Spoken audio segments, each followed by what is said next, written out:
I spent 16 years raising my wife's son as my own. At graduation, he thanked my wife's work husband, then joked, and the guy who just paid the bills. A week later, he called, "Dad, Harvard says the $250,000 payment is overdue. Did you forget?" I said, "No, I finally remembered." I was standing in the back of the auditorium when it happened. The kind of standing where your legs don't quite work right, where you're not sure if you're breathing or if breathing is something you've just been pretending to do for the last hour. The ceremony had that specific June warmth to it. Not quite summer, not quite spring. That golden hour light coming through the tall windows of the school's main hall, catching dust motes that looked like they were celebrating too. Everyone's phone was out. Everyone was crying those good tears, the ones that feel like relief and pride mixed together. I had my phone out too, recording, because that's what you do when your son graduates high school with honors. When he's about to give a speech as valedictorian, when you've watched him grow from a confused 3-year-old into this young man in a cap and gown who somehow learned to stand up straight and speak in complete sentences. 16 years of this. 16 years of lunches packed at 6 in the morning. 16 years of science fair projects that I understood less and less as the years went on. 16 years of driving him to soccer practice, even though he quit soccer after 2 seasons. 16 years of parent-teacher conferences where I sat in chairs designed for people 6 inches shorter than me and nodded while teachers told me about his potential. 16 years of birthday parties and Christmas mornings and summer vacations where we tried to teach him to swim and he mostly just clung to the edge of the pool. 16 years of homework battles and growth spurts, and that year he only wore black and we pretended not to be worried. 16 years of being the first person he called when he got his driver's license, even before his mother. 16 years of college tours and SAT prep and late-night conversations about what he wanted to be, who he wanted to become. I was crying before he even started talking. I'm not ashamed of that. I had the phone up, but my hand was shaking so badly that I knew the footage would be unwatchable, all blur and wobble. But I didn't care because I was there. I was present. I was watching my son about to tell a room full of people about his journey. He cleared his throat. The microphone squealed for just a second, that feedback whine that makes everyone wince and then silence. 300 people holding their breath. "Thank you all for being here today," he said, and his voice was steady in a way that made my throat close up, because I remembered when his voice cracked on every third word, when he couldn't say his R's properly, when he used to call me Da instead of Dad, because the D on the end was too hard. This has been an incredible journey, and I couldn't have made it without the support of some very important people. This was it. This was the moment. I had my opening line ready in my head for when people congratulated me later. Something humble, something about how he did all the work, something that would hide how proud I was, how my chest felt like it might crack open from the size of what I was feeling. "First, I want to thank my mom," he said, and I saw Rebecca in the 3rd row already crying, already pressing a tissue to her face. "Mom, you've been my rock. You've been there for every single moment, good and bad. You believed in me when I didn't believe in myself." Standard, beautiful, true, Rebecca had been there. We'd been a team, the two of us, raising this kid together.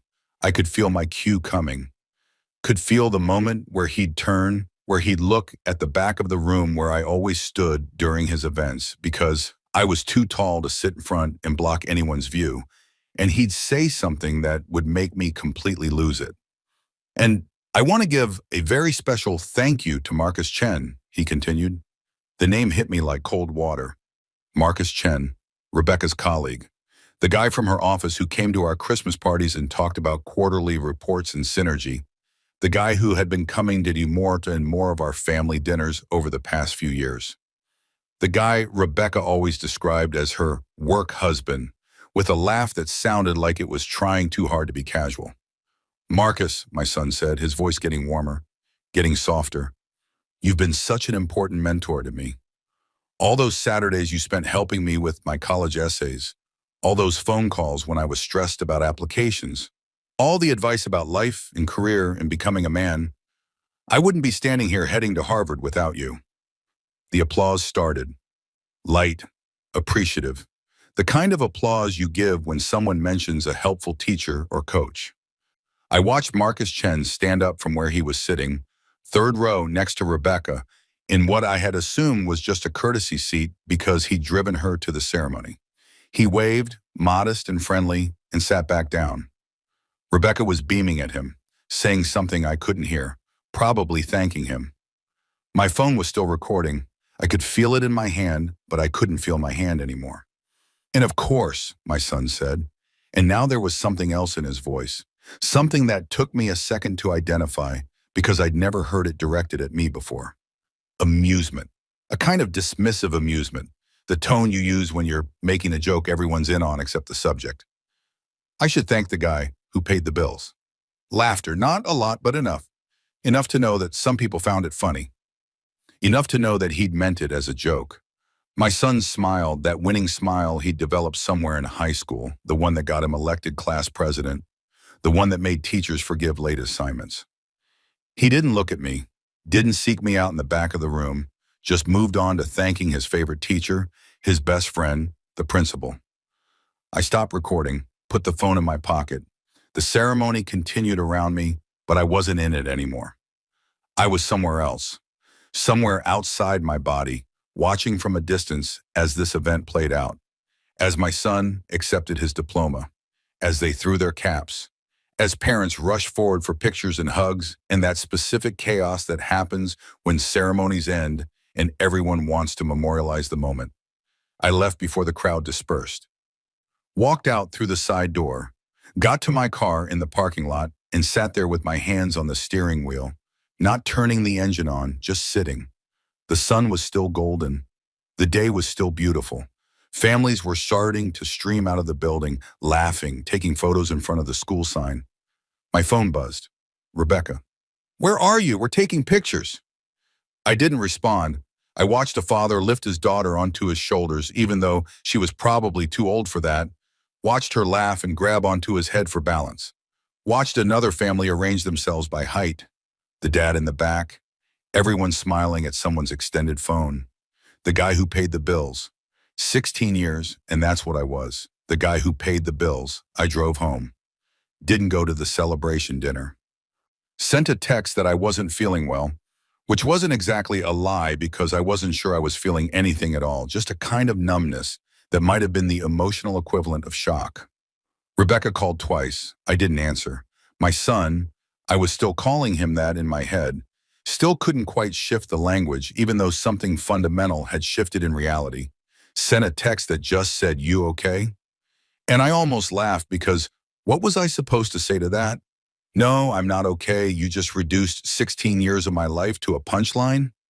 "No, I'm not okay. You thanked your mother's colleague before you acknowledged my existence."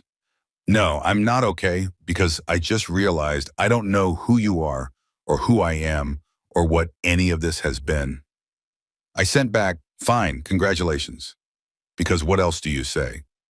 The house was empty. We'd all been planning to go to the dinner together, so there was no food in the fridge, no signs of life, just the quiet of a place waiting for people to return. I sat at the kitchen table, the same table where we'd done homework every night for years, where we'd had the talk about college applications, where I'd taught him to play chess when he was 7 and he'd gotten frustrated and swept all the pieces onto the floor, where we'd celebrated his acceptance to Harvard 3 months ago with a cake I'd picked up from his favorite bakery. That's when it started to come back. Not all at once, not in any organized way, just fragments, pieces of the last 16 years that suddenly looked different when you tilted them toward a different light. Rebecca coming home from work dinners with Marcus, talking about how brilliant he was, how he really understood her in ways that, and then she'd stop and laugh and say, "I mean, professionally." And I'd nod because I trusted her, because we'd been married for 18 years. Because you don't question these things when you've built a life with someone. The Saturdays where Rebecca would take our son out for college prep sessions with Marcus, and I'd stay home to catch up on work. I'd offered to come along once, and Rebecca had said it would be too many people, would make the sessions less focused, and that made sense. That was reasonable. I had work to do anyway. I was the guy who paid the bills after all. That's what I was good for. The phone calls I'd occasionally overhear, my son talking to someone in that animated voice kids reserve for people they really admire. And when I asked who it was, he'd say, just Marcus, like it was obvious, like I should have known. The college essay I'd offered to help with, and my son had said he already had someone helping him. Marcus is really good at this stuff, Dad. No offense. No offense. I sat there as the light changed, as golden hour became dusk became dark, and I didn't turn on any lights. Just sat in the growing darkness of my kitchen, in my house, surrounded by evidence of a life I'd been living without apparently understanding what it meant. Rebecca came home around 10. I heard her car in the driveway, heard the garage door open, heard her heels on the floor. She came into the kitchen and flipped on the light, and I watched her jump when she saw me sitting there. Jesus, you scared me, she said. She was still in her dress, still had her makeup on, though it was a little smudged now from the crying and the celebrating. Why are you sitting in the dark? Are you okay? You missed the dinner. Everyone was asking about you. Who's everyone, May? I asked. My voice sounded normal. I was surprised by that. What? I don't know. Family, friends, some of the teachers. Marcus gave a really nice toast. She set her purse down on the counter. You really should have been there. Our son graduated. This is a big deal. Our son, I repeated. Yes, our son. What's going on with you? Are you sick? You look terrible. Did you know what he was going to say? I asked. In his speech. Rebecca paused. I watched her face do something complicated, a series of micro-expressions I'd probably been seeing for years without naming them. What do you mean? Did you know he was going to thank Marcus before he thanked me? Did you know he was going to call me the guy who paid the bills, like it was a joke? Oh. She sat down across from me at the table, folded her hands in front of her in that way she did when she was about to try to explain something she thought I was too emotional to understand properly. Honey, he didn't mean anything by that. It was just a joke. You know how kids are at that age. They're trying to be funny. They're performing. He loves you. Does he? Of course he does. Don't be ridiculous. Then why didn't he say that? Why didn't he mention a single specific thing I've done for him in 16 years? Why was it all Marcus this, Marcus that, and I get a one-liner about paying bills? Rebecca sighed, that particular sigh. The one that meant she thought I was being oversensitive. The one that meant she was tired and didn't want to deal with my feelings right now. You're taking this too personally. Marcus has been a mentor to him. That's a good thing. That's something to be grateful for. Why does our son need a mentor when he has a father? It's different. Marcus is in business. He went to an Ivy League school. He can offer perspective on things that... She stopped, realized what she was about to say. Things that I can't, I finished for her. Because I went to state school, because I work in accounting instead of whatever high-powered finance thing Marcus does. Because I'm just the guy who pays the bills. That's not what I was going to say. But it's what you were thinking. We sat there in silence. The refrigerator hummed. Somewhere in the neighborhood, someone's dog was barking. Where is he? I asked finally. Our son. Where is he right now? He went to a party with his friends. He'll be back by midnight. We agreed on midnight. Of course we had, because I was still the guy who set curfews and enforced rules. I was still useful for that. Rebecca stood up. I'm going to bed. You should too. Things will look better in the morning. You're just feeling emotional because it's a big transition. Empty nest and all that. She paused at the doorway. Are you coming to bed? In a bit, I said. She left. I heard her go upstairs, heard the water run, heard the sounds of her getting ready for bed. Our bed, the bed we'd shared for 18 years, the bed we'd shared when she was pregnant with someone else's baby and I didn't know it. Because that's what this was adding up to, wasn't it? That's where all these fragments were pointing. My son, who looked nothing like me, I'd always attributed that to genetics being weird, to him taking after Rebecca's side of the family. My son, who'd always been a little distant, a little cool toward me, in a way I'd told myself was normal teenage boy stuff. My son, who'd found a mentor in Marcus Chen, who'd formed a bond with Marcus Chen that was apparently strong enough to warrant public acknowledgement while I got reduced to a punchline. I couldn't prove any of this, not yet. But I could feel it, the way you can feel a storm coming before the first drops of rain fall. The air pressure changes. Everything gets very still. You know something's coming, even if you can't see it yet. I didn't go to bed. I went to my office instead. The small room on the first floor that I'd converted into a workspace years ago. I opened my laptop, started going through old emails, old photos, old documents, looking for what exactly? Evidence? Confirmation? Some smoking gun that would make all of this make sense? I found the custody agreement first, not because I was looking for it specifically, but because it was filed under important documents, and I was going through everything systematically. I'd forgotten we even had one. We'd drawn it up when we first got married, when I was adopting Rebecca's son legally, when we were making it all official. I read through it now with different eyes, saw clauses I'd skimmed past before, saw language about biological fathers and parental rights and termination of claims. Biological father, unknown. That's what the document said. Rebecca had told me she didn't know who the father was. A brief relationship before we met, a mistake. She'd been young and scared and alone, and then she'd met me, and I'd loved her. Loved the idea of being a father to this little boy who needed one. And we'd built this life together. Except maybe the biological father wasn't unknown. Maybe the biological father was at the graduation dinner right now, giving toasts. I opened Facebook, searched for Marcus Chen, found him easily. He didn't have his privacy settings locked down. Scrolled through his photos. There he was at our Christmas party 2 years ago. There he was at our son's 16th birthday. There he was at the baseball game we'd all gone to last summer. In every photo, he was next to my son, next to Rebecca, smiling like he belonged there. I looked at his face, looked at my son's face, tried to see if there was resemblance. The shape of the nose, maybe, the jawline. Or was I just seeing what I was looking for now?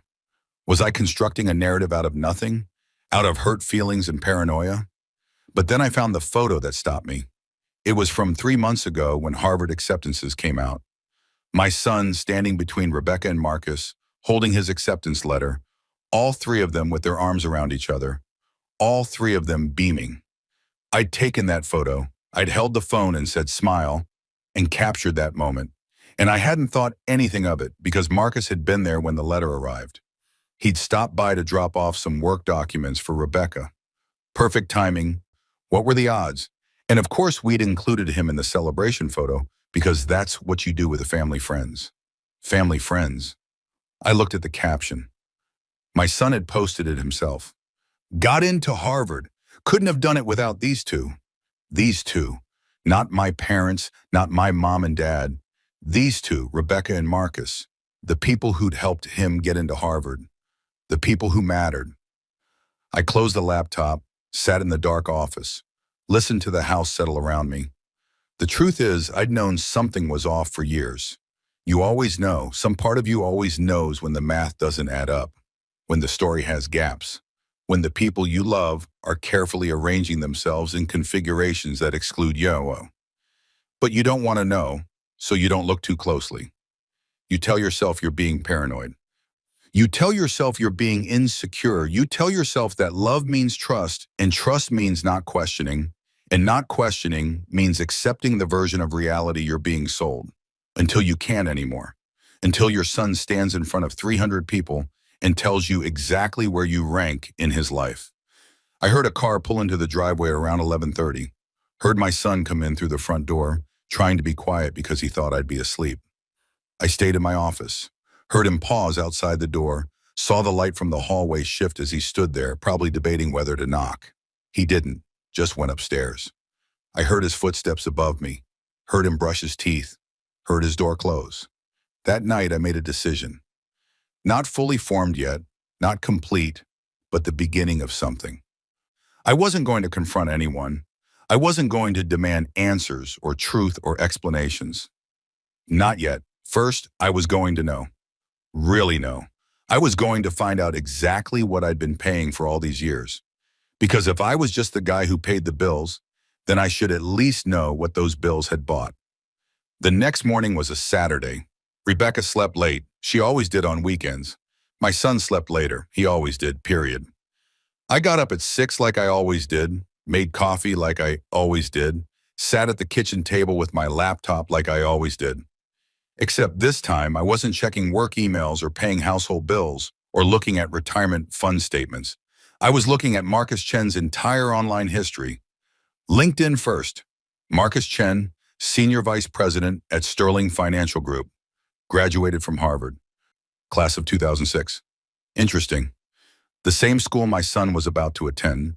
The same school Rebecca had been pushing for years. It's the best, she'd said. If he can get in, he has to go. It'll set up his entire future. I'd agreed because of course I had. Who argues against Harvard? I scrolled through Marcus's work history.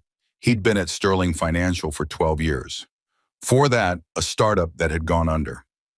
Before that, Harvard. I looked at his connections. Rebecca was there, listed as a connection since 2009, 14 years ago, around the time she'd started working at Sterling Financial herself. I opened a new tab, searched for Sterling Financial Group, found the company directory, found Rebecca's profile, marketing director. She'd worked her way up from marketing associate over the years. I'd always been proud of her career. She was smart, capable, driven. She'd gone back to work when our son started kindergarten, said she needed something for herself, and I'd supported that, had taken on more of the household responsibilities so she could focus on her career, had been the one to handle morning routines and after-school pickups and sick days, the guy who paid the bills and did the dad stuff while Rebecca built her career. With Marcus. I found the Sterling Financial Company newsletter archive, started going through old issues, found mentions of Rebecca and Marcus working on projects together, found a photo from a company retreat in 2015, both of them on the same team for some trust fall exercise, laughing, found an article about a major client acquisition they'd spearheaded together in 2018, found a profile piece on rising stars at Sterling from 2020 that featured both of them, talking about their partnership, their synergy, how they complemented each other's strengths, their partnership, their synergy.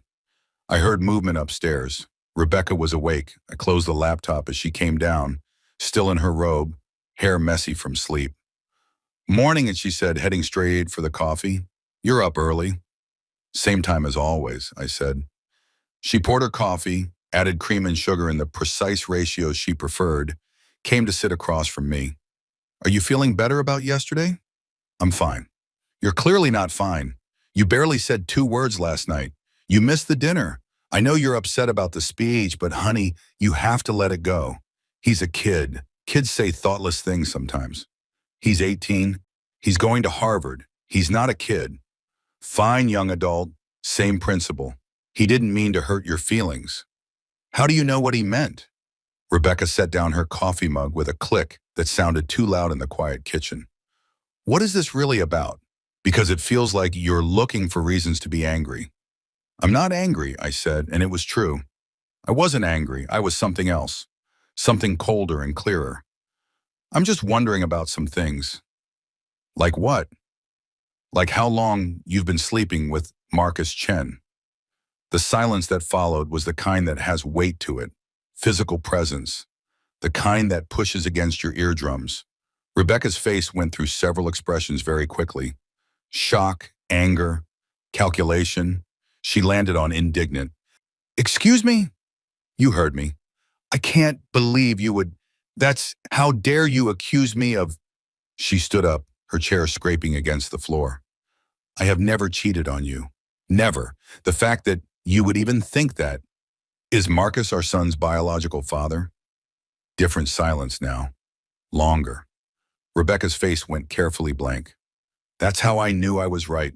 If I'd been wrong, she would have laughed. She would have been outraged. She would have thrown her coffee at me or stormed out or called me crazy. But instead, she went blank, started calculating. That's insane, she said finally, but her voice was wrong, too controlled. You're being paranoid. Am I? Yes, you're having some kind of crisis because of the speech and you're lashing out, trying to. How long have you known, I asked, that Marcus is his father? How long have you known? He's not. Rebecca, she sat back down, slowly looked at her coffee instead of at me. When she spoke, her voice was different, smaller. It wasn't supposed to be like this. And there it was, confirmation. After 16 years of not quite lies and careful omissions, and a reality constructed specifically to keep me from asking the wrong questions, there it was. Simple. Quiet. It wasn't supposed to be like this. How long? I asked again. From the beginning, she said. I knew from the beginning. The kitchen seemed to tilt. I gripped the edge of the table. You told me you didn't know who the father was.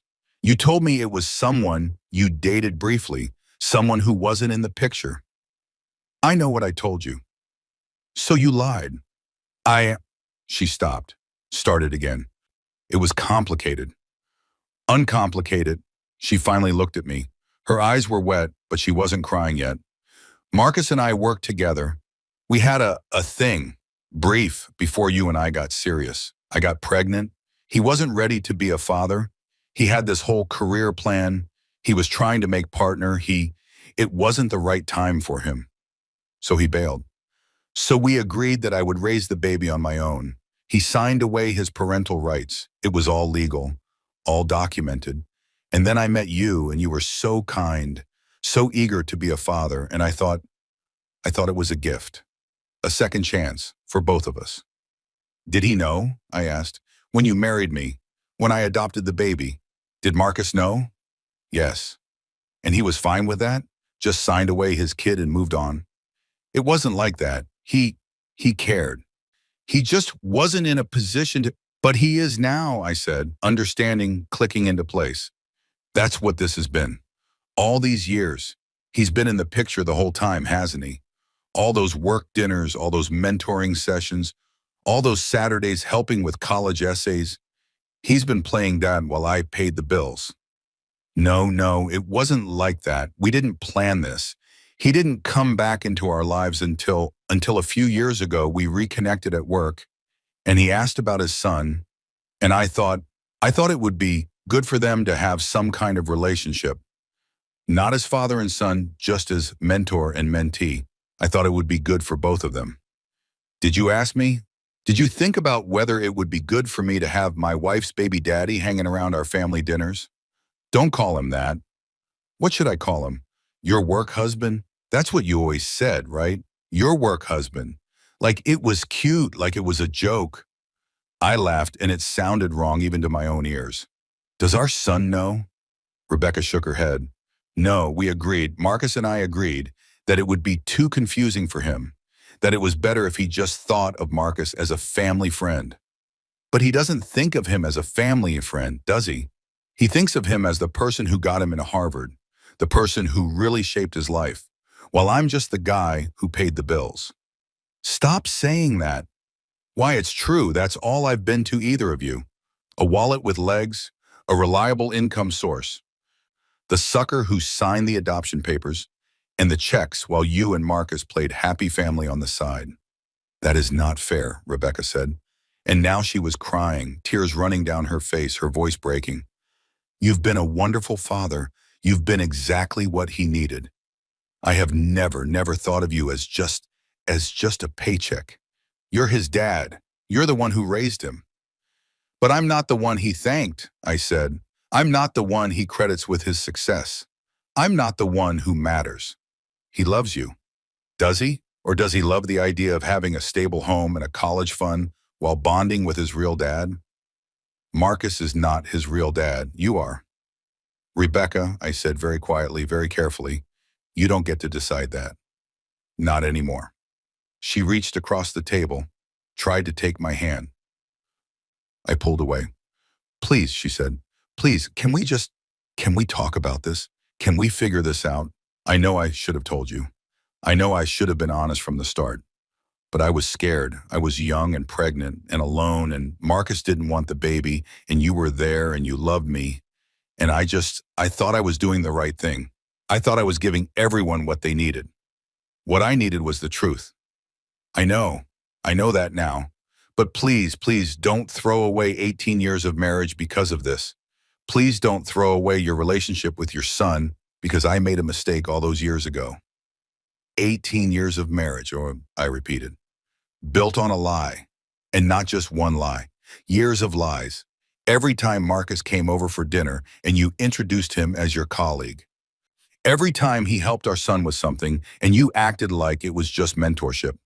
Every time I asked if there was anything I should know and you said no. I was trying to protect you.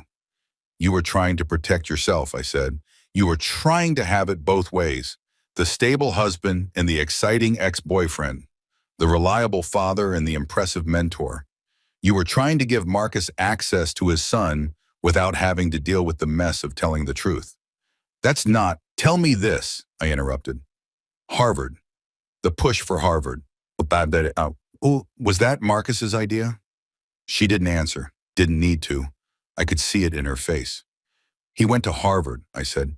He wanted his son to go to Harvard, to follow in his footsteps. And you made that happen. You made sure our son applied early decision. You made sure Marcus was involved in every step of the application process.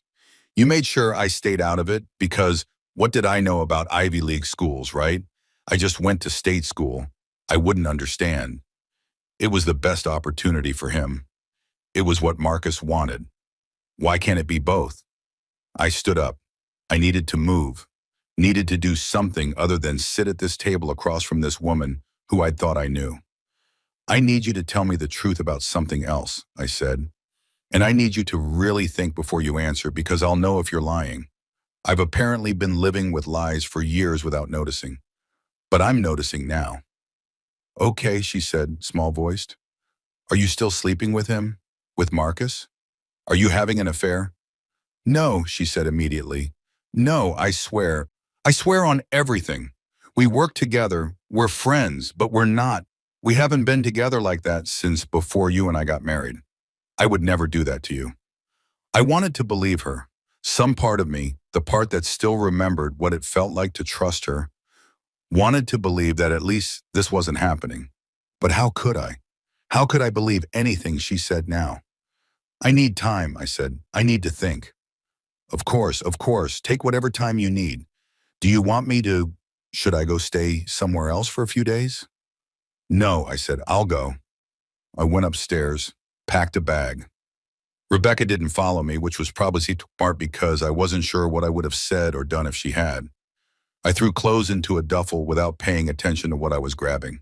Grabbed my laptop and chargers. Grabbed my toiletries. The whole time I could hear her downstairs crying, talking on the phone in a low voice to someone. Probably Marcus. Probably telling him I knew, warning him, getting their stories straight. I was almost to the front door when my son came down the stairs, still in his sleep clothes, hair sticking up, looking confused. Dad, what's going on? Where are you going? I looked at him, this kid I'd raised, this young man I'd loved for 16 years. I looked for some sign of Marcus in his face and found it easily now that I was looking. The nose, the way he smiled, things I'd explained away before but couldn't anymore. Ask your mother, I said. Ask her what? Dad, you're scaring me. What's happening? You should probably call Marcus, I said. He seems to be the one you go to when you need advice. I saw the confusion on his face shift into something else. Guilt, maybe, or just the dawning realization that something was very wrong. Dad, I'm sorry about the speech. I didn't mean... Yeah, I said, you did, but that's okay. At least now I know where we stand. I left before he could respond.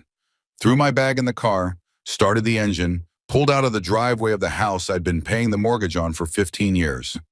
Drove to a hotel downtown because I couldn't think of anywhere else to go.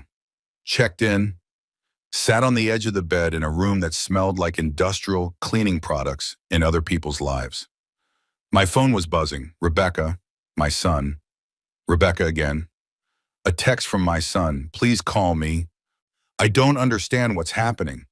A text from Rebecca. Please come home. We can work through this. I turned the phone off, lay back on the bed, stared at the ceiling. 16 years. 16 years of bedtime stories and school plays and teaching him to ride a bike. 16 years of being there when he was sick, when he was scared, when he had nightmares. 16 years of showing up, every single day being the dad he needed. And it turned out I was just the understudy, the stand-in, the guy keeping the seat warm until the real star could take his place. I thought about Marcus helping with college essays, Marcus mentoring, Marcus being thanked in the graduation speech. Had he ever corrected my son when he called me dad? Or had he just quietly accepted that I was raising his kid for him, letting me do the hard work while he swept in for the fun stuff, the meaningful stuff, the stuff that would make an 18-year-old boy see him as the hero? I thought about Rebecca at work every day with Marcus, coming home and telling me about her day, carefully editing out any details that might make me suspicious. How many times had she had lunch with him? How many times had they stayed late at the office together? She said they weren't sleeping together now, but how could I trust that? How could I trust anything? I thought about the money, all the money I'd spent over 16 years, the adoption fees, the medical bills when he broke his arm in 4th grade, the braces, the soccer equipment for the sport he quit, the tutors for math and chemistry, the SAT prep course, the college application fees, the deposit for Harvard. Harvard. $250,000 over 4 years. I'd been planning for this for years, saving, investing, making sure we could afford it without taking on crushing debt. It was going to take a significant chunk of our savings, but it was worth it because it was for my son's future, for his education, for setting him up for success. Except he wasn't really my son, was he? Biologically, legally, sure, I'd adopted him. But in every way that seemed to matter to him, he was Marcus's son, Marcus's protege, the next generation of Harvard men. I sat up, pulled out my laptop, started looking at the financial aid documents we'd filled out for Harvard. The expected family contribution was based on our household income, my income, since I was the primary earner. Rebecca made good money, but I made more.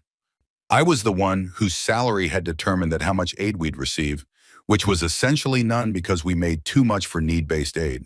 So I was paying, not Marcus, me, the guy who'd been raising another man's son while that man swooped in for the glory. I looked at the payment schedule, first payment due in July, $62,000. I'd already transferred the money into the designated account. Had done it last week, actually, right before graduation. Wanted to make sure it was all set, all ready, so there wouldn't be any problems when the bill came. I looked at my bank accounts, looked at the savings I'd built over 16 years of steady work, steady investing, being responsible and careful with money because I had a family to provide for, because I was the guy who paid the bills, and I took that seriously. And then I had an idea. It came fully formed, like it had been sitting in my subconscious just waiting for the right moment. It was cruel. It was probably petty. It was definitely going to cause pain. I called the bank, got transferred to the account manager, explained that I needed to reverse a recent transfer. There had been an error. I'd moved money I wasn't supposed to move. Of course, Mr. Peterson. Give me just a moment to pull up your account. Yes, I see the transfer here to the Harvard payment account. You want to reverse that? Yes, I said, all of it. May I ask why? Just for our records. I'm not paying for it anymore, said Asisfed. That's why. There was a pause. I see. Well, we can certainly reverse the transfer. It'll take about 3 business days to process. Is there anything else I can help you with today? No, I said. That's everything. I hung up, sat there with my laptop open, looking at my accounts, looking at 16 years of savings and planning and providing. The guy who paid the bills, not anymore. I spent 3 days in that hotel room, ordered room service, ignored phone calls, responded to work emails because I still had a mom, still had responsibilities, still had to be the reliable one, even when my entire life was imploding. Rebecca texted every few hours. My son called and left voicemails that got progressively more confused and hurt. I listened to them once and then deleted them. On the 3rd day, I got a call from a number I didn't recognize. Almost didn't answer. But I was going stir crazy in the hotel room, and any break in the monotony felt necessary. Hello? Mr. Peterson, this is Jennifer Wu from Harvard University Office of Financial Services. My heart did something complicated. Yes? I'm calling about your son's tuition payment. We show that the first payment was due this week, but we haven't received it yet. I wanted to reach out to make sure there wasn't a problem with the transfer. There's no problem, I said. I'm just not paying it. Silence. Then carefully, I'm sorry, could you repeat that? I'm not paying the tuition. I've reversed the transfer. Harvard won't be receiving payment from me. I see. Mr. Peterson, I understand that sometimes family circumstances change, but the payment schedule was agreed upon when your son accepted his admission. If there's a financial hardship, we can discuss payment plans, or it's not a financial hardship, I said. I can afford to pay. I'm choosing not to. Another pause. May I ask why? That's between me and my family. I understand. Well, Mr. Peterson, I need to inform you that if payment isn't received within the next week, your son's enrollment will be in jeopardy. He may lose his place in the incoming class. I understand, I said. Is there someone else who might be able to make the payment? Your wife, perhaps? You'd have to ask her. I will be reaching out to both of the contacts we have on file. Mr. Peterson, I really want to stress that this is a serious matter. Your son has worked very hard to earn his place at Harvard. It would be a shame to lose that opportunity over what might be a misunderstanding. It's not a misunderstanding, I said, but thank you for calling. I hung up, sat with the phone in my hand, felt something that might have been satisfaction or might have been the emotional equivalent of jumping off a cliff and not yet hitting the ground. My phone rang again immediately. Rebecca, I answered. What the hell are you doing? She was crying, her voice ragged. Harvard just called. They said you reversed the payment. They said he's going to lose his spot. Yep. You can't do this. This is his future. This is everything he's worked for. He worked for it, I said, with Marcus's help, apparently. So maybe Marcus should pay for it. Are you serious right now? You're going to destroy your son's life because you're angry at me? He's not my son, I said. You made that very clear. Biologically, he's Marcus's son. And legally, well, I've been thinking about that. I adopted him. But adoptions can be contested if they were based on fraud. If, for instance, the mother lied about the biological father's identity. You wouldn't. I might. I haven't decided yet. I've been talking to lawyers. Did you know that if an adoption is invalidated, the adoptive parent is no longer financially responsible for the child? Interesting legal fact. Please, Rebecca said, and her voice broke completely. Please don't do this. I know I hurt you. I know I lied, but please don't punish him for my mistakes. I'm not punishing him, I said. I'm just not paying anymore. There's a difference. He has a biological father. That father has money. I've looked into it. Marcus Chen makes significantly more than I do. He can afford Harvard. He went to Harvard himself. I'm sure he'd be thrilled to invest in his son's education. He doesn't know, Rebecca said. What? Marcus doesn't know that you know. He doesn't know any of this is happening. Then maybe you should tell him, I said. Tell him his son needs him to step up. Tell him it's time to be a real father instead of just the fun mentor who gets all the credit. This is insane. You're being insane. This isn't you. You love him. You've loved him for 16 years. You're his father in every way that matters. Apparently not in the ways that matter to him, I said, but that's okay. He made his choice in that graduation speech. He told me exactly where I stand. I'm just accepting it. So you're going to let him lose Harvard? Let him lose everything because he made a thoughtless joke? It wasn't a joke, I said. It was the truth. I am the guy who paid the bills. Past tense. Not anymore. What do you want? Rebecca asked. What do you want me to do? You want me to grovel? To beg? I'll do it. I'll do whatever you want. Just please don't destroy his future over this. I want you to tell him the truth, I said. Tell him who his real father is. Tell him why Marcus has been so involved in his life. Tell him everything. And then tell Marcus it's time to step up. And if I do that, if I tell them both the truth, will you pay for Harvard? No, I said, but at least everyone will know where they stand. No more lies. No more pretending. Just the truth. I hung up, turned off the phone again. lay back on the hotel bed. I knew what I was doing was harsh, knew it would hurt people, knew that on some level, I was making an 18-year-old kid pay for his mother's lies and his biological father's cowardice. But I also knew that I couldn't keep living the lie, couldn't keep being the guy who paid for everything while everyone else got to be the heroes. Maybe this made me a villain. Maybe when this story got told at family gatherings years from now, I'd be the bad guy, the bitter man who destroyed a kid's future out of spite. But at least I'd be honest. At least I'd stop pretending. The phone, still off, sat on the nightstand. I imagined it buzzing with missed calls, messages, voicemails full of anger and pleading and confusion.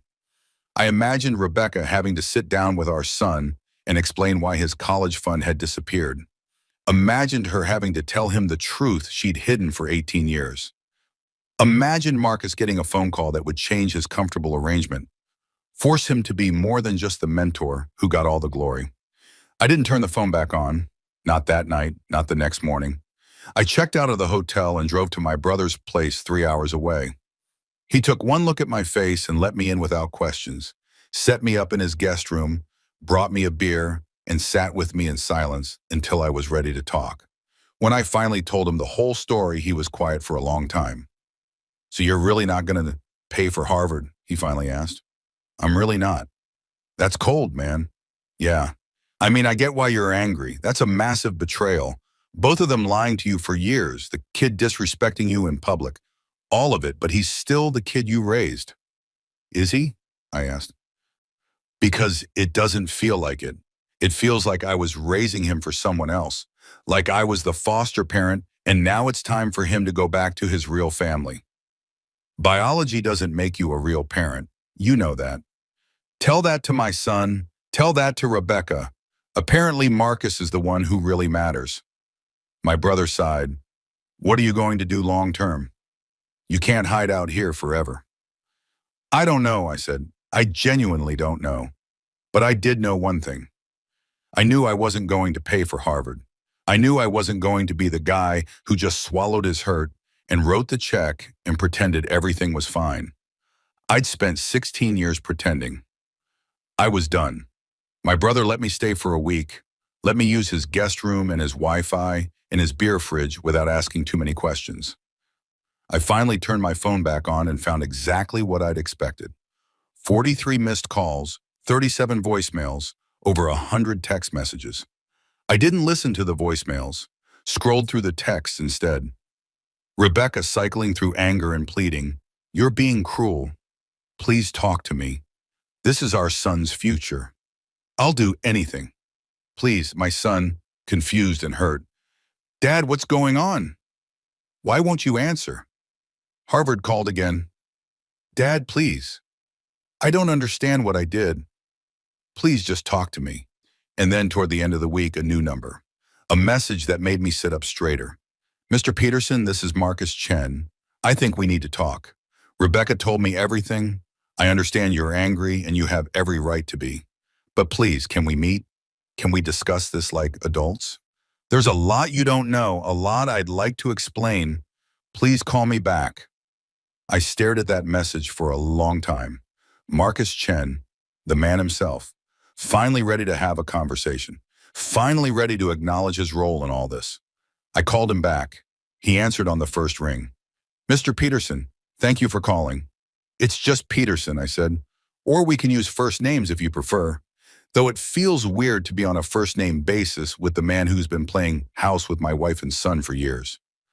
"I deserve that," he said quietly. "I deserve that and more. Look, I know you don't want to hear from me. I know I'm probably the last person you want to talk to, but I think we need to meet. Face to face, there are things that need to be said." "Why, so you can justify yourself? Explain how mentoring another man's son while that man paid all the bills was somehow noble?" "No," Marcus said, "so I can apologize. And so we can figure out what to do about Harvard." "There's nothing to figure out. I'm not paying." "I know, Rebecca told me, and I respect that decision, even though I think it's going to hurt someone who doesn't deserve to be hurt."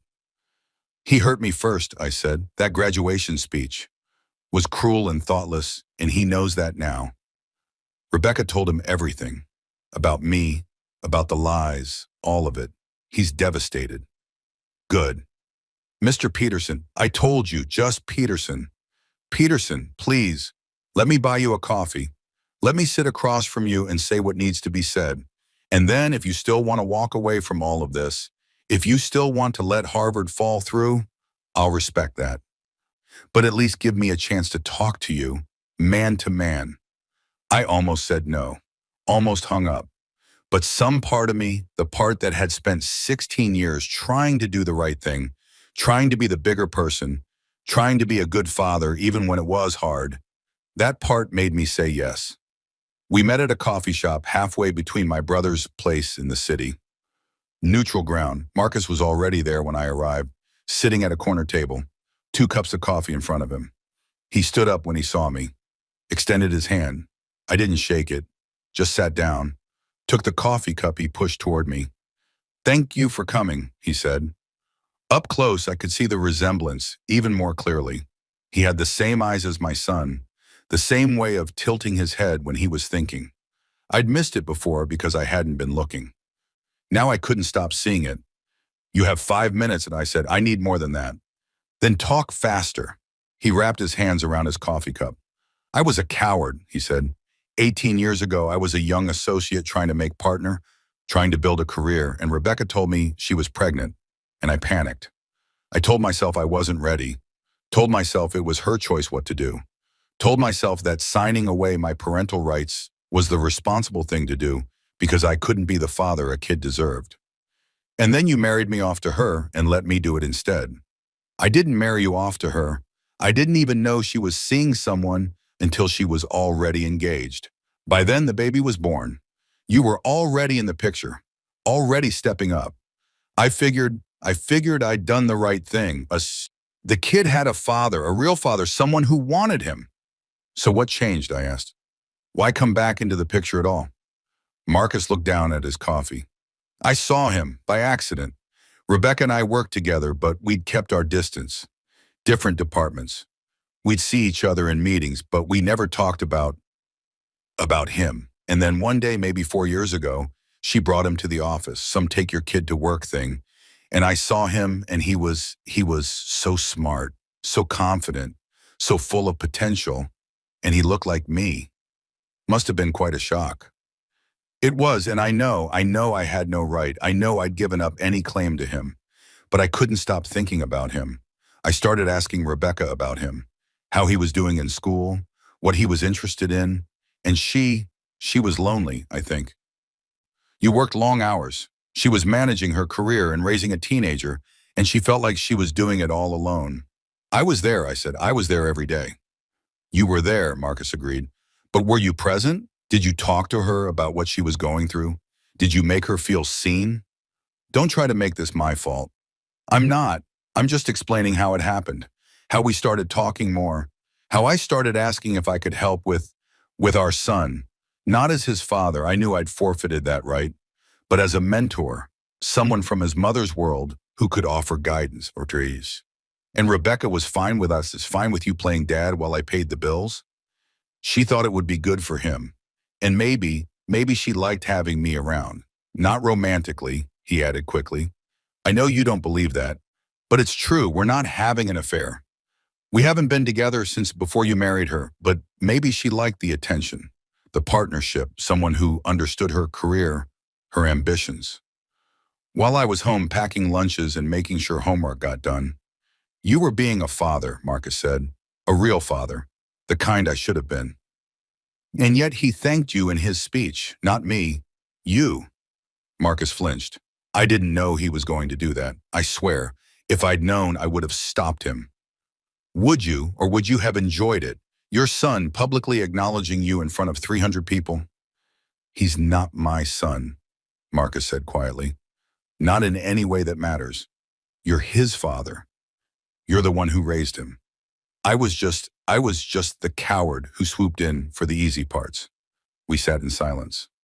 I drank my coffee. It was too hot, and I burned my tongue, but I didn't care. Why are you telling me all this? I asked finally. What do you want from me? I want to pay for Harvard, Marcus said. I looked up at him. What? I want to pay his tuition. All 4 years. It's the least I can do. I should have been contributing all along. I should have been helping support him financially. I let you shoulder all of that burden while I got to be the fun mentor. That was wrong. Let me fix this one thing. No, I said. Why not? Because that's not how this works. You do not get to swoop in and save the day now. You don't get to be the hero who rescued his Harvard education. I'm not trying to be a hero. I'm trying to do the right thing. The right thing would have been to be a father 18 years ago. The right thing would have been to tell me the truth. The right thing would have been to not let that kid grow up thinking I was less important than you. You're right, Marcus said. You're absolutely right, but I can't change the past. I can only try to do better now. And right now, there's a kid who's worked incredibly hard, who's earned a spot at Harvard, and who's going to lose it because the adults in his life failed him. Let me pay for it, not as his father, as penance, as the start of making amends. And what do I tell him, I asked. That Marcus is paying because I won't? That just confirms everything he already thinks, that you're the one who really cares and I'm just bitter and petty. You tell him the truth, Marcus said. You tell him that you paid for 16 years, that you earned the right to step back, that it's my turn to contribute. He'll still see you as the hero. Then I'll tell him differently. I'll tell him that you're the real father, that I'm just the biological accident who's trying to make up for lost time and terrible decisions. I shook my head. It's not enough. What would be enough? Marcus asked. Tell me, what can I do to make this right? Nothing, I said. There's nothing you can do. You can't unlie to me for 16 years. You can't unsteal those moments with my son. You can't undo that graduation speech. It's done. So you're just going to let him lose Harvard? Let him suffer because you're hurt? I'm going to let him learn, I said. Learn that actions have consequences. Learn that you can't just use people and discard them. Learn that the guy who paid the bills deserved more respect than a one-liner joke. He's 18, Marcus said. He's a kid. Kids are thoughtless. Kids don't understand what they're saying or how it impacts people. You can't hold this against him forever. Watch me. Marcus sat back, studied me. You're not really angry at him, he said quietly. You're angry at me, at Rebecca. He's just the safest target. Don't psychoanalyze me. I'm not. I'm just saying, if you want to punish someone, punish me. I'm the one who deserves it. I'm the one who was a coward. I'm the one who let you raise my son while I waited in the wings.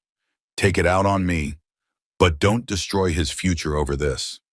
His future is fine, I said. He can go to state school. Like I did, it didn't kill me. He's Harvard material. Then let Harvard wait a year.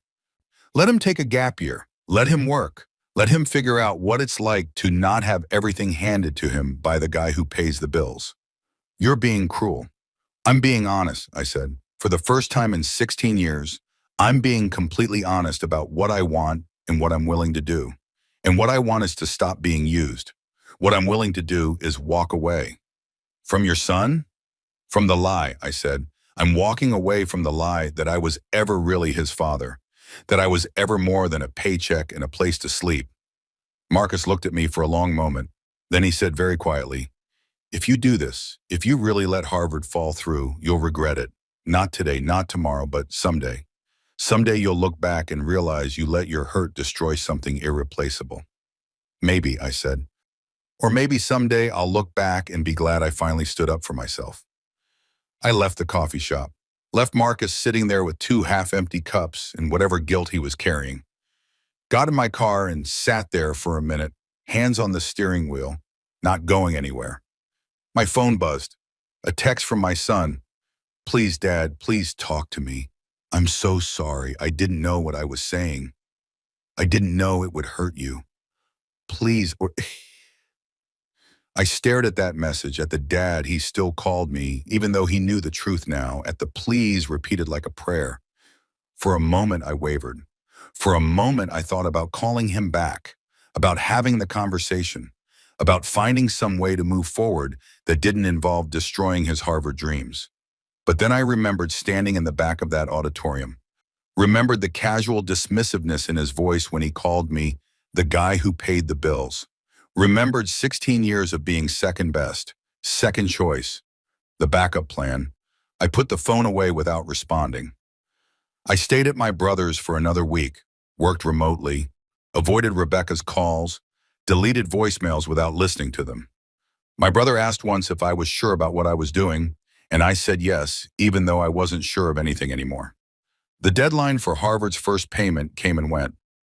I got an email from the Office of Financial Services informing me that my son's enrollment had been placed on hold pending payment, that if payment wasn't received within 10 business days, his spot in the incoming class would be forfeit.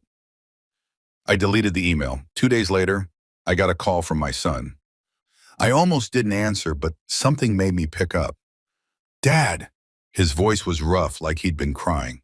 "Dad, please. I got the letter from Harvard. They're giving me 10 more days. After that, I lose my spot. Please. I know I messed up. I know I hurt you, but please don't do this." "You should call Marcus," I said. "See if he'll help you out." I did. He offered to pay, but I told him no. That surprised me. Why? Because he's not my dad. You are. You're the one who should be helping me with this. You're the one I need. Please, Dad, please just come home. Let's talk about this face to face. What's there to talk about? Everything. I need to explain. I need to tell you what happened with the speech. I need you to understand that I didn't mean it, that I was trying to be funny, and I was so nervous, and I didn't think. I didn't think about how it would sound. I didn't think about you being there listening. I just thought it was a good line. It was a good line, I said. Very funny. Everyone laughed. "Dad, please don't do this. Please don't be like this." "Be like what? Honest?" "That's all I'm being. Honest about what I'm worth to you."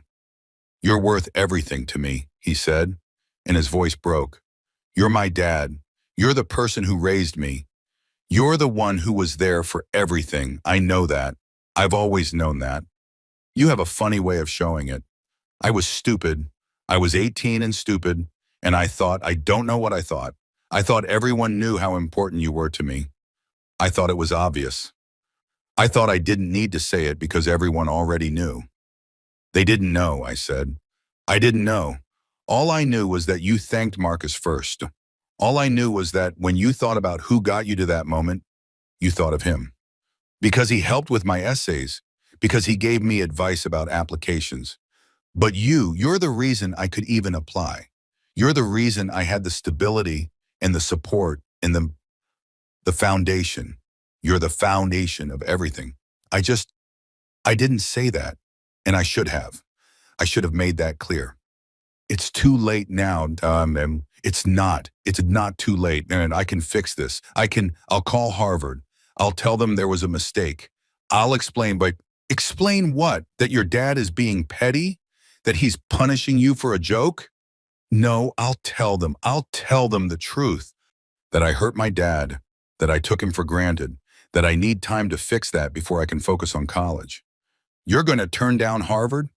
If that's what it takes, if that's what I need to do to prove to you that you matter more than any school, that you matter more than anything." I closed my eyes. "Don't do that." "Why not? You're turning down Harvard for me. I can turn down Harvard for you." That's not the same thing, isn't it? You're making a choice. I'm making a choice. We're both choosing what matters most. I'm choosing not to pay, I said. That's different from choosing to not go. Is it? If you don't pay, I can't go. It's the same result. Marcus offered to pay. And I said no because I don't want Marcus's money. I don't want Marcus's help. I want my dad. I want you. Something in my chest was cracking.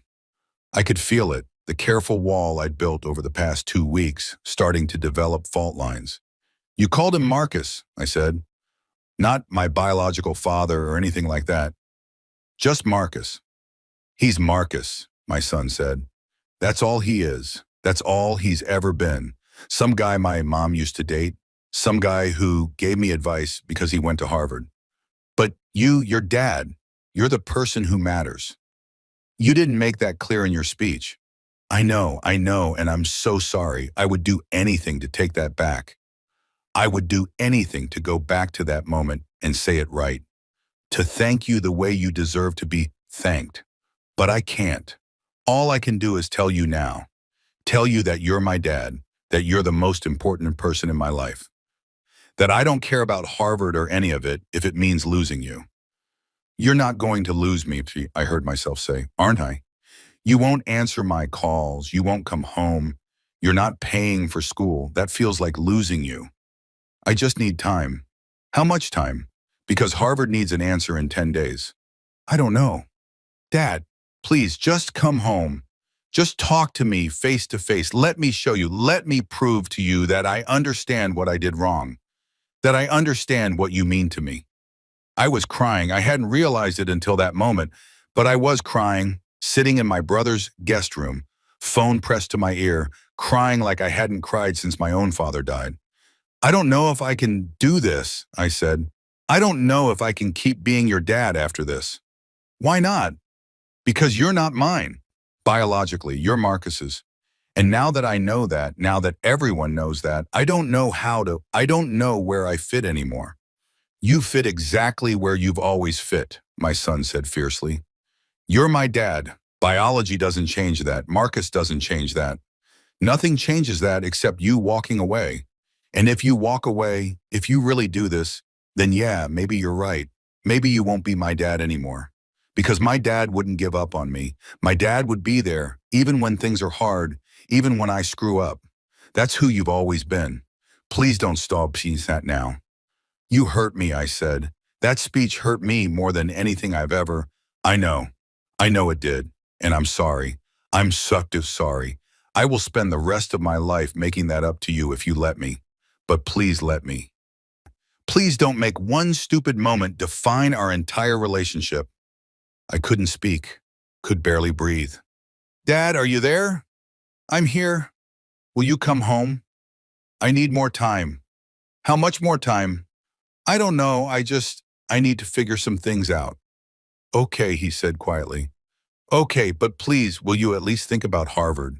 Will you at least consider it? I'll think about it, I said. Not a promise, not a commitment, just an acknowledgement that I'd heard him. We hung up.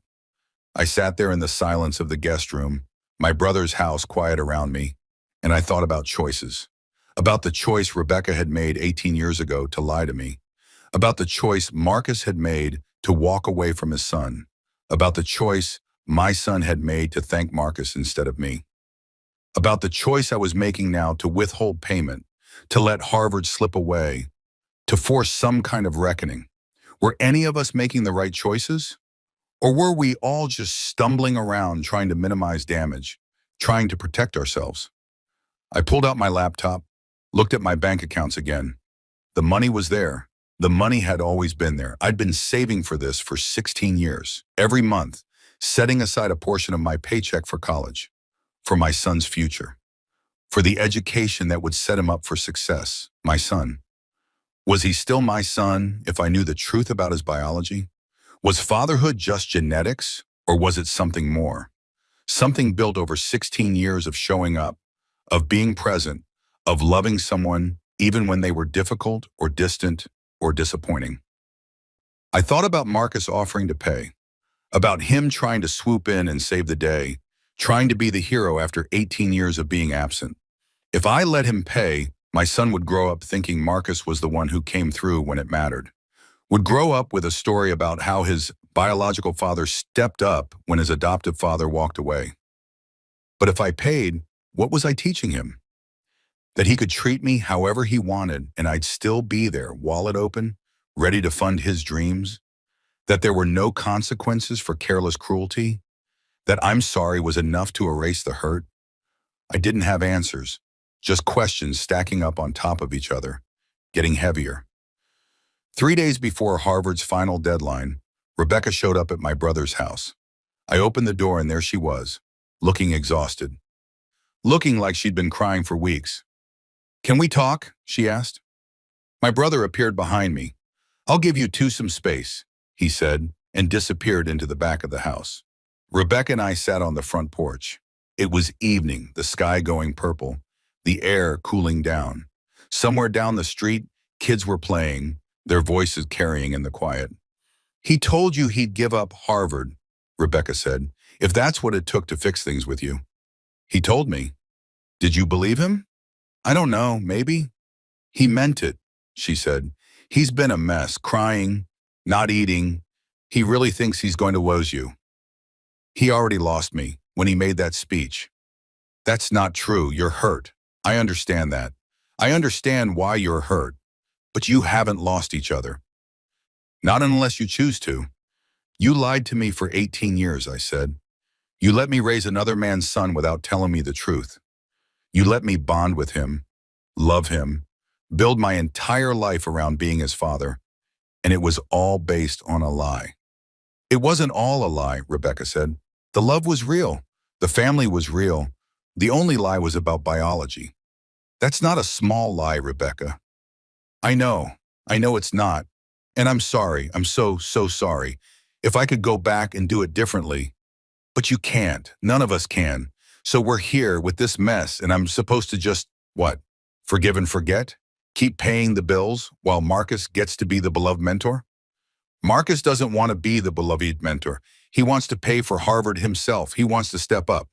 And I'm supposed to let him? Supposed to just step aside? No, Rebecca said. I'm asking you to let both of you pay. Split it, share it, show our son that both of his fathers care about his future. Both of his fathers, I repeated. Is that what we are now, co-dads? You're his real dad, Rebecca said firmly. You're the one who raised him. Marcus is he's just the biological piece. But if you walk away now, if you let pride or hurt or whatever this is destroy your relationship with him, then Marcus becomes more important by default. Because he'll be the one who was there when it mattered. I was there when it mattered, I said. For 16 years, I was there when it mattered. And it didn't count. It counted. It counts. He knows that now. He understands what you've done for him. He understands what he threw away with that speech. Does he? Or is he just scared because his Harvard dream is falling apart? Both, Rebecca said honestly. He's scared about Harvard, but he's more scared about losing you. I can see it. I know my son. And right now, he's more worried about fixing things with you than he is about school. You mean your son with Marcus? Stop it, she said sharply. Stop doing that. He's our son, yours and mine. We raised him together. Marcus contributed genetic material. That's all. Everything else, everything that matters, that was us. Until Marcus came back into the picture and became the mentor, the guide, the person our son actually wanted advice from. You could have been that too. You could have been more involved in the college process, but you always said you didn't know about Ivy League schools. You always deferred to Marcus because he'd been through it, because you made it seem like that was the right thing to do, like I wasn't qualified. I never said that. You didn't have to say it. It was implied. Every time you talked about how brilliant Marcus was, how much he understood about elite schools, how lucky we were that he was willing to help. The subtext was clear. I wasn't enough. Rebecca was crying now, quiet tears running down her face. I didn't mean to make you feel that way. I was trying to give our son every advantage. I was trying to make up for the lie by making sure he had the best possible future. You were trying to keep Marcus in your life, I said. That's what you were really doing. You liked having him around. Liked having your old flame hovering in the background, making you feel special. That's not true, isn't it? Be honest, Rebecca. For once in our marriage, be completely honest. You liked the attention from Marcus. You liked having two men competing for your approval. We weren't competing we were. We are. And your son picked a side in that graduation speech. He picked Marcus, the exciting Ivy League mentor over the boring state school dad. And now you want me to pretend that doesn't matter. Want me to just write the check and let it all go. I want you to be the bigger person, Rebecca said. I want you to be the man I married, the kind, generous man who loved a child that wasn't biologically his, the man who always did the right thing even when it was hard. Maybe I'm tired of being the bigger person. Maybe I'm tired of always doing the right thing while everyone else gets to be selfish. So you're going to be selfish now, going to punish an 18-year-old kid for his mother's lies and his biological father's cowardice? I'm going to stop enabling a system where I'm treated as less important than I am. And the cost of that is our son's future. Harvard isn't his only future. There are other schools, other paths. Not for him, not after he's already accepted. He'd have to defer, reapply next year, hope he gets in again. And even if he does, he'll have lost a year. He'll be behind his peers. He'll survive, I said. People survive worse than not going to their first choice college. You're really going to do this. You're really going to let it fall through. Unless Marcus wants to pay, he offered. Our son won't accept it. He wants you, only you. Then he should have thought of that before he made me into a punchline. Rebecca stood up. I don't know who you are right now. This isn't the man I married. The man you married was based on a lie, I said. So maybe you never knew who I was. She left. I watched her car disappear down the street, watched the tail lights fade into the twilight, and I felt nothing. Just a hollow exhaustion that had settled into my bones. My brother came back out, sat down next to me. That was brutal. Yeah. Are you really going to let Harvard go? I don't know. Ask me tomorrow. What happens tomorrow? Tomorrow's the deadline, I said. Tomorrow I have to decide. I didn't sleep that night, lay in the guest bed staring at the ceiling, running through scenarios. If I paid, my son would go to Harvard, would probably be grateful for a while, but would eventually forget this whole crisis and go back to seeing me as the guy who paid the bills. If I didn't pay, he might lose Harvard, might resent me forever, might grow up telling a story about the petty man who destroyed his future over a graduation speech. Neither option was good. Both involved loss, both involved pain. At 2 a.m, I got up, made coffee, opened my laptop, looked at my bank accounts one more time. The money was there, had always been there. I could transfer it with a few clicks. Could make the problem go away. Could be the hero who came through at the last minute, who forgave and forgot, who chose love over hurt. But was that really what this was about? Love versus hurt? Or was it about respect? About teaching my son that the people who show up every day matter? That the quiet, consistent work of parenting deserves recognition? I thought about my own father. He'd worked in a factory for 40 years, came home tired every night, didn't have much to say, didn't go to many of my school events, didn't help with homework. But he was there, steady, reliable. When I graduated high school, I thanked him in my speech, not because he'd been exciting or impressive or influential in obvious ways, but because he'd shown up. Every single day, he'd shown up. And I'd done the same for my son. For 16 years, I'd shown up. Not always perfectly, not always in ways that felt significant in the moment, but consistently, reliably. I'd been there. That had to count for something. At 6 a.m, I made my decision. I picked up my phone, called my son. He answered immediately, voice thick with sleep. Dad? I'm not paying for Harvard, I said. Silence. Then, so quietly, I almost didn't hear it. Okay. But, I continued, I'm not walking away from you either. We're going to figure this out together, you and me, not Marcus, not your mother, us. What does that mean? It means you're going to defer for a year. You're going to get a wow. You're going to learn what it's like to work for something instead of having it handed to you.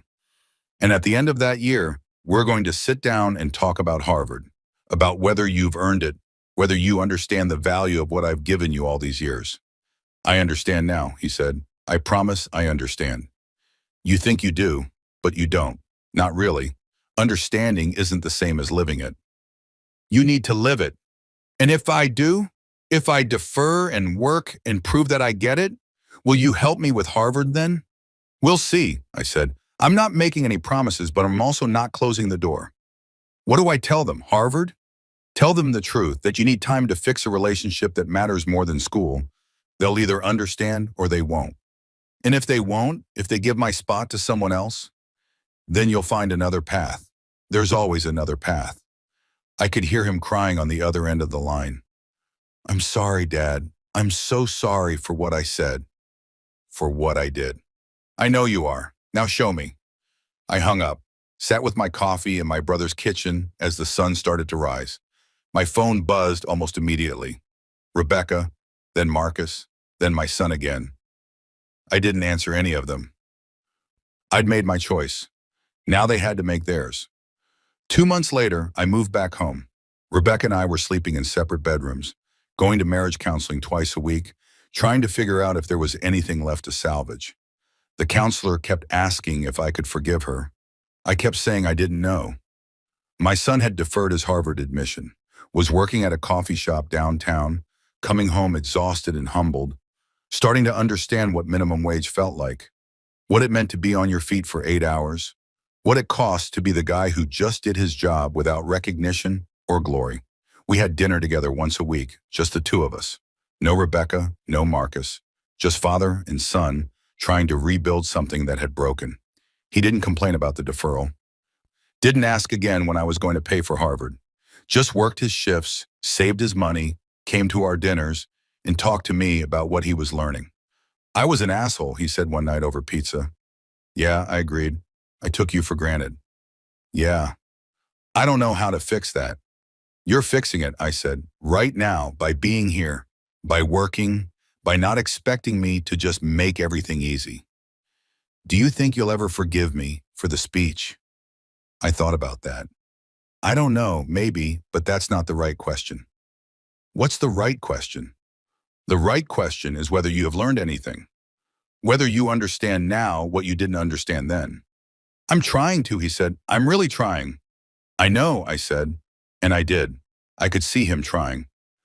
Could see him making an effort to show up differently, to value different things, to be a different person than the one who'd stood at that podium and reduced 16 years to a punchline. Marcus tried to reach out several times, wanted to meet, to talk, to explain himself further. I ignored his messages. I didn't owe him anything. Not my time, not my understanding, not my forgiveness. Rebecca asked once if I'd ever be able to trust her again. I told her I didn't know. She asked if that meant our marriage was over. I told her I didn't know that either. We were just existing in this strange limbo, this space between together and apart, trying to figure out what came next. 6 months after the graduation speech, my son and I were having one of our weekly dinners. He looked different now, thinner, more tired, but also somehow more solid, more real. I've been saving money, he said, from work, not much, but some. Good, I said. I've been thinking about Harvard, about next year. And? I want to go. I still want to go, but I want to pay for some of it myself. Not all of it. I know I can't earn enough for all of it, but I want to contribute. I want to feel like I earned it. How much have you saved? $8,000. I know it's not much compared to the full cost, but it's a start, I said. Will you help with the rest if I contribute what I can? I looked at my son, really looked at him, saw the 18-year-old who'd made a thoughtless speech and the 19-year-old who was trying to be better. Saw the little boy I'd raised and the man he was becoming. Yeah, I said, I'll help with the rest. He started crying. Right there in the restaurant, tears streaming down his face. Thank you, Dad. I promise I won't waste this. I promise I'll make you proud. You already are, I said, and I meant it. We set up a payment plan. My son contributed his $8,000. I covered the rest.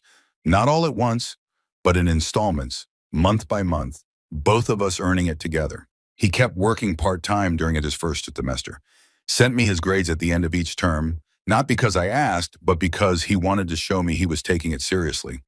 Marcus tried to contribute once, sent a check for $20,000 with a note about wanting to help. My son sent it back without even asking me what to do. Wrote his own note. Thanks, but no thanks. My dad's got this. Rebecca and I eventually separated, not divorce, not yet. But we sold the house, split our assets, agreed to live apart while we figured out if there was any path forward. She was hurt, but understood. Said she'd spent 18 years lying and couldn't blame me for not being able to move past it. I got an apartment near campus, small, quiet. My son came over sometimes. We'd watch baseball games, eat takeout, talk about his classes, his plans, his slowly forming understanding of who he wanted to be. "I want to be like you," he said once. "No, you don't," I said. "I do. You're, you're the most honest person I know. You showed up every day. You did the work even when it was hard, even when people didn't appreciate it. That's who I want to be." "Then be that," I said. "Be the person who shows up." He graduated from Harvard 4 years after that awful graduation speech from high school. I was there in the audience, front row this time, not hiding in the back. Rebecca was there too, a few seats away, both of us maintaining the careful distance we'd established. Marcus wasn't there. My son hadn't invited him. When my son gave his speech this time, a shorter one, just for our family, at the dinner we had afterward, he got it right. "Dad," he has said, looking right at me, "thank you for not giving up on me when I gave you every reason to.